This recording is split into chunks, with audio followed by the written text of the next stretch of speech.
నమస్తే అండి. నేను సంక్రాంతికి ఊరు వెళ్ళినప్పుడు కొత్తగా కట్టిన రైస్ మిల్లుని చూసేసొచ్చాను. అంటే ఇదివరకు ఉన్న రైస్ మిల్లే.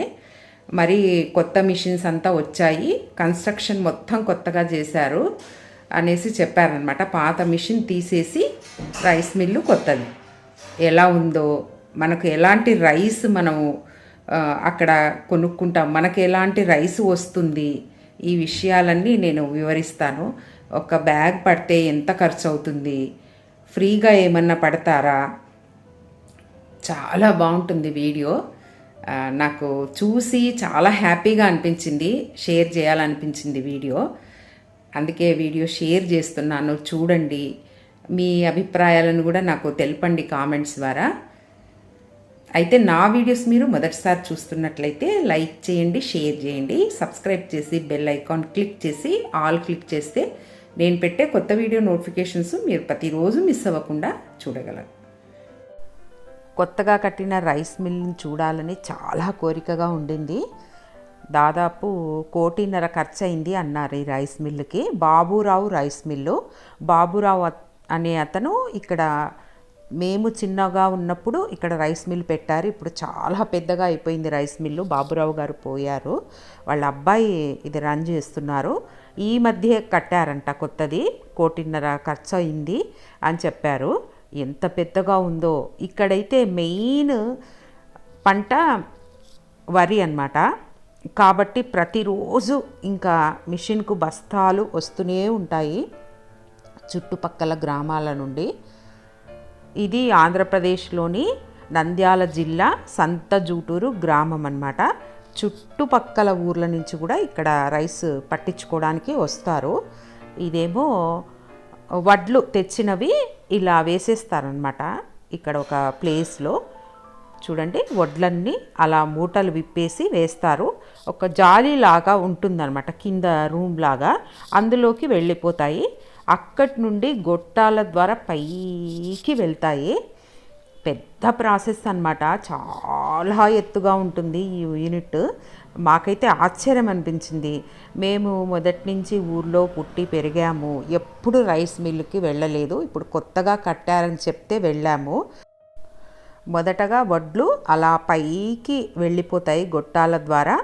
ఆ తర్వాత మొట్టమొదటగా ఆ వడ్ల నుండి గడ్డిని వేరు చేస్తుందన్నమాట మిషను. ఆ తర్వాత ఇంకా వడ్లల్లో ఉండే ఈ రాళ్ళు, రప్పలు, ఇసుక, మట్టి ఇదంతా కూడా జల్లెడబడుతుందట. ఆ తర్వాత హస్క్ తీసేస్తుంది, వరి పొట్టును తీసేస్తుంది. ఆ తర్వాత పై పొట్టును తీసిన తర్వాత మనకు బ్రౌన్ రైస్ ఫస్ట్ వస్తుంది. ఆ తర్వాత మొదటి పాలిష్ బియ్యము, అది కూడా బ్రౌన్గానే ఉంటుంది. ఆ తర్వాత మనము తినే రైస్ అన్నమాట. అంటే 2 స్టేజీల తర్వాత మనకు వచ్చే రైస్ ఉంటుంది. కొన్ని దాండ్లల్లో డబుల్ పాలిష్ అలా కూడా అమ్ముతూ ఉంటారు. సింగిల్ పాలిష్ రైస్ అయితే మేము తింటామన్నమాట. చూడండి, గడ్డంతా వేరు చేస్తోంది వడ్ల నుండి. ఇది 7 స్టేజెస్లో మనకు రైస్ వచ్చేస్తుంది అన్నమాట. 7 స్టేజ్ ప్రాసెస్ అన్నమాట. ఇలా అవుతూ ఉంటుందన్నమాట. First stage, second stage. చాలా తమాషాగా అనిపించింది, చూడ్డానికి కూడా చాలా బాగుంటుంది. అలా పైకి కూడా వెళ్ళొచ్చని అక్కడ పనిచేసే అతను చెప్పాడు. మా తమ్ముడు అయితే వెళ్ళాడు, మేమందరం వెళ్ళలేడు. ఎందుకంటే మిషన్ కదా, కొంచెం జాగ్రత్తగానే ఉండాలి. చుట్టూ మిషన్స్ ఆడుతూ ఉంటాయి. చూడండి, అలా పైపుల్లోంచి వస్తూ ఉంటుందన్నమాట, వడ్లు పడుతూ ఉన్నాయి. ఇంకా ఇది రాళ్ళన్నీ కూడా అలా పైపుల్లోంచి పడిపోతాయి, ఫిల్టర్ అయిపోయి. ఒక్క రాయి ఉండదు, అక్కడక్కడనే మనకు రైస్లో రాయి అనిపిస్తుంది. కానీ ఈ కొత్త మిషన్లో అయితే చాలా నీట్గా రైస్ కూడా చాలా శుభ్రంగా భలే వస్తాయండి. ఇంకొక విషయం ఏమంటే 200 బ్యాగులకి 6 బస్తాల నూకలే వచ్చాయట ఈ మిషన్లో, కొత్త మిషన్లో. ఇప్పుడేమో దంపుడు బియ్యం అని మనకు బయట అమ్ముతూ ఉంటారు కదా, అది దంపుడు బియ్యం కాదండి. లక్షల మందికి దంపుడు బియ్యం ఎలా వస్తుంది? దీంట్లోనే బ్రౌన్ రైస్ ఫస్ట్ పట్టిందనమాట. అలా అమ్ముతారు వాళ్ళు. ఇంకా మా తమ్ముడు పైన ఉన్నాడు, పెద్ద తమ్ముడు. మేము కింద నుంచి ఇలా చెప్తున్నాం అనమాట, హాయ్ చెప్తున్నాము. ఇదంతా గోడౌను ఎంత పెద్దగా ఉందో చూడండి. అసలు ఇలాంటిది చూడడం కూడా ఒక హ్యాపీనెస్ ఉంటుంది. ఇంకా అదృష్టంగా భావిస్తున్నాను నేను. ఇలా తనే తీశాడు, మా తమ్ముడు, పెద్ద తమ్ముడే తీశాడు. అంత పైపుల ద్వారానే మొత్తం మనకు జరుగుతుందన్నమాట ప్రాసెస్. చూడండి అన్ని మిషన్స్ ఇలా ఇలా తిరుగుతోంది. ఆ తర్వాత ఇక్కడ రైస్ పట్టడము, అంటే వడ్లు పట్టడము, రైస్ తయారు చేయడము 100% ఫ్రీ అన్నమాట. ఎందుకో తెలుసా? తౌడు, ఆ చిన్న నూకలు, ఇవన్నీ కూడా వాళ్ళు తీసుకుంటారు, హస్క్ ఇవన్నీ. అందుకని మనకు ఫ్రీ అన్నమాట. లేదు అవన్నీ మాకు కావాలి అనుకుంటే 100 రూపీస్ పర్ బ్యాగ్ అని చెప్పారు. ఆ తర్వాత నూకలు చూడండి, 1/4 బ్రోకెన్ నూకలు, 3/4 బ్రోకెన్ నూకలు, హెడ్ రైస్ ఇది. ఆ తర్వాత హాఫ్ బ్రోకెన్ నూకలు. మనకేమో 1/4 బ్రోకెన్ నూకల్ని మనకిస్తారు, ఇంకా మిగిలినవన్నీ వాళ్ళు తీసుకుంటారు. అందుకనే ఫ్రీ అన్నమాట. లేదు అవన్నీ మాకే కావాలి అనుకుంటే 100 రూపీస్ పర్ బ్యాగ్ కాస్ట్ ఉంటుంది.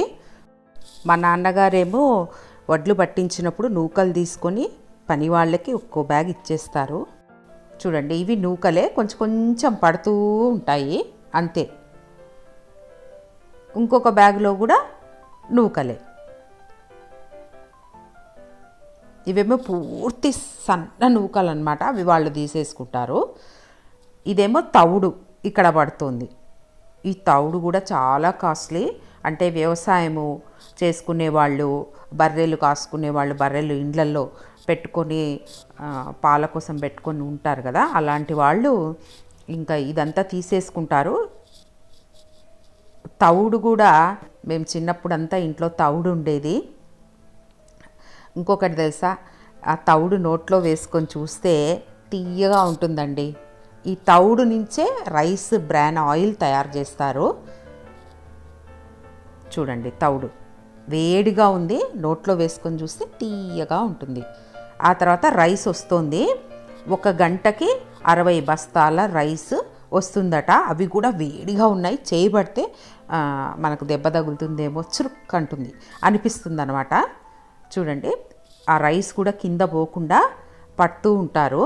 ఆ కింద పోయిన రైసు అక్కడున్న వర్కర్స్కి రోజుకి ఒక 4 కేజీలు 5 కేజీలు ఒక్కొక్కరికి వస్తాయట.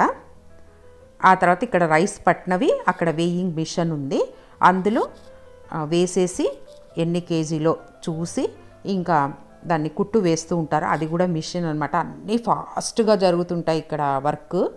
ప్రతిరోజు జరిగే కార్యక్రమం అన్నమాట ఇది. ఇక్కడట బ్రౌన్ రైస్ ఎవరు కొనుక్కుంటారు మీ మిషన్కి వచ్చి అంటే, అమ్మ కలెక్టర్ల లాంటి వాళ్ళు ఇక్కడి నుంచే కొనుక్కొని వెళ్తారు, గోదావరి జిల్లాలకంతా ఇక్కడి నుంచి పంపిస్తాం మేము అని చెప్పారనమాట ఓనరు. ఇక్కడ తూకం వేస్తున్నారు. ఇంకా తూకం తర్వాత ఇంకా మనకు కుట్టు వేసేస్తారు. అవి కూడా మిషన్ ప్రాసెస్. ఆ తూకం వేసేటప్పుడు కొన్ని గ్రాములు తక్కువ వేశారనమాట. మేబీ హమాలీలకు ఇస్తారో ఏమో అనిపించింది. మరి అమ్మేటప్పుడు మాత్రం పర్ఫెక్ట్గా 50 కేజెస్తోనే అమ్ముతారట. మొత్తానికి మనం తినే రైస్ 7వ స్టేజ్లో వచ్చిన రైస్ అన్నమాట. అది మనం తింటాము. చూశారు కదా. ఇవండి మా ఊరి రైస్ మిల్ సంగతులు. మీ అభిప్రాయాల్ని కామెంట్ ద్వారా తెలపండి. వీడియో నచ్చితే లైక్ చేసి సబ్స్క్రైబ్ చేసుకోండి. ఉంటాను. ధన్యవాదములు.